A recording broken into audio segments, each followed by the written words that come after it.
A little while ago, I put out a video called What is Toxic? In that video, we discussed a few things that may or may not be considered toxic actions within the game of DBD. In a short time, that video has become one of my most successful videos to date with over 7,000 views and counting and tons of different comments. While I know that may not seem like a lot to some, it's certainly a lot to me, especially with the channel still being pretty young, so just wanted to say that I deeply appreciate each of you for sharing your thoughts and, viewing the video and liking and subscribing and showing support of the channel. And with that, it's only natural that we make a part 2, right? So in today's video, we're going over some of the things that you all have let me know in the comments of the original video, as well as a few additional topics. So what else can be considered toxic gameplay? Let's talk about it. So the first thing I wanted to go ahead and touch on is intent. I think I kind of alluded to how, it really just boils down to how everyone wants to play the game.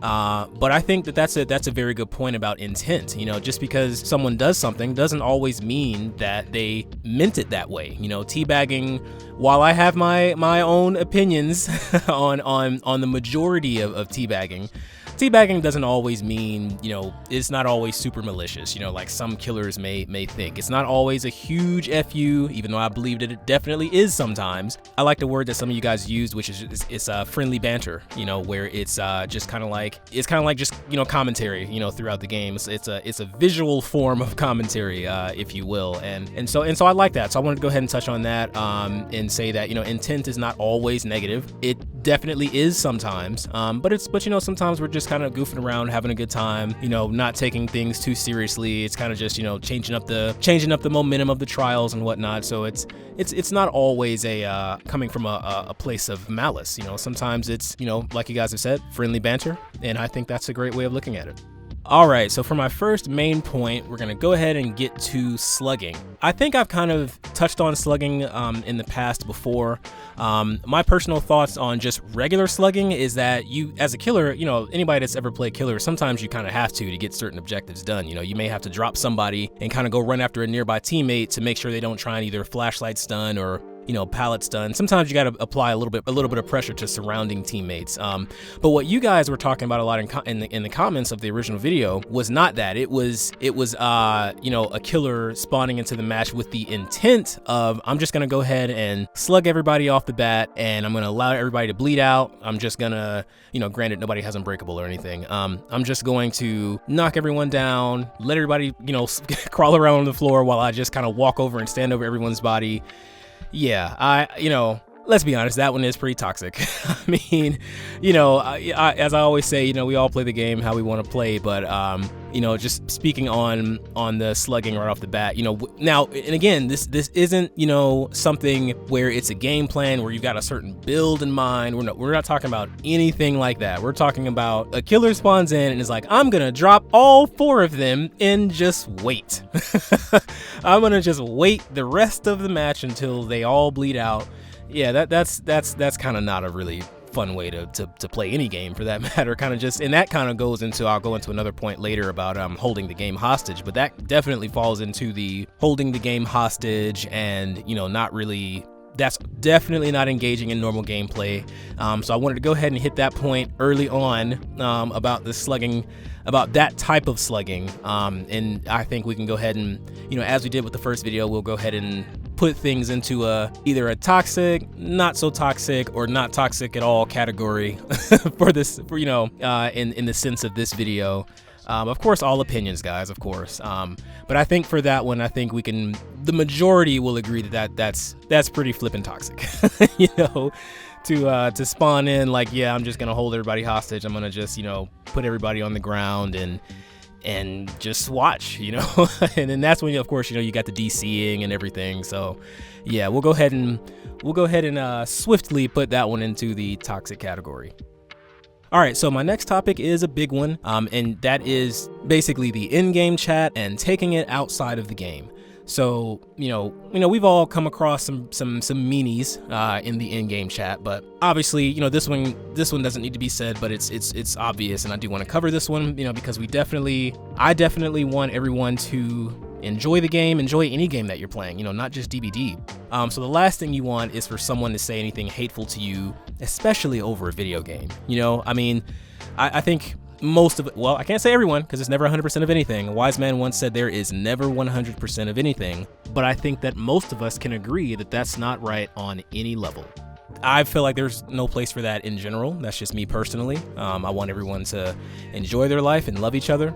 But that is something that I think it is sad to see in the game. You know, I've never gone through anything too bad in the game, in the EGC, but I know a lot of you guys, a lot of us who've played the game have, and I think that's beyond toxic. That's like anything like that, being mean to one another. You know, it's one thing to have a little bit of, banter, like, oh, I'm better than you, oh, this, that, and the other. That's just kind of be like sportsman stuff. That talking trash, that's always been a thing, and it will always be a thing. But any type of hateful commentary, hateful comments, or anything like that, I definitely would agree 1000% that that's uncalled for, totally unnecessary. It should be something that calls for that player being banned. So I just wanted to go ahead and hit that topic, and totally agree with you guys who've mentioned taking it outside of the game and hateful comments and finding people's Steam profiles to further the assault, crazy stuff.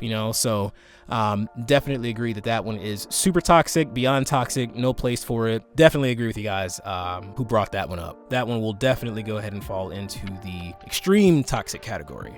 All right, and then another point that I know some of you, I noticed that some of you in the comments said this one a lot, and that is waiting at the exit gate to teabag.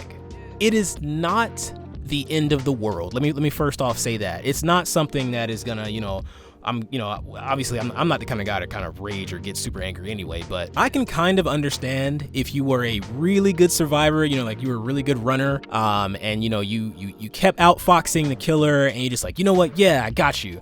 I still think that's pretty annoying because you already won, but at least I can say I understand your method to doing it, because it's like, you're showboating. We all showboat, so yeah, no biggie. I'm talking about like when your entire team got slaughtered, you were on death hook yourself, you're on death hook and you're injured, and you wait, like say like everybody else is like, you're the last one alive, and that survivor waits, like the killer might be on the other side of the map, and you wait until the timer until the collapse timer is almost finished to make sure that the killer sees you leave, and then you bag.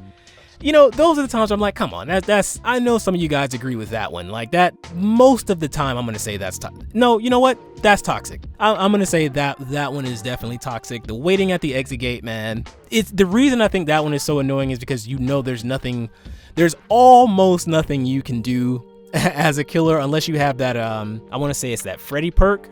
Either Freddy or Trickster, one of those perks where it kind of like it blocks the exit gates after you've kind of hooked somebody in the trial after the exit gates are powered, or blocks like the exit. Unless you have that, there's pretty much nothing you can do. But that's one that, yeah, I think we can say for the most part, mostly is toxic. Yeah, I think a lot of us, and I know a lot of you guys said that in the comments as well of the first video, that one can be pretty toxic as well. It's super annoying. I think in as survivors, when we do that, it's a little annoying, right? Let's not lie. It's annoying. That's kind of part of why you're doing it.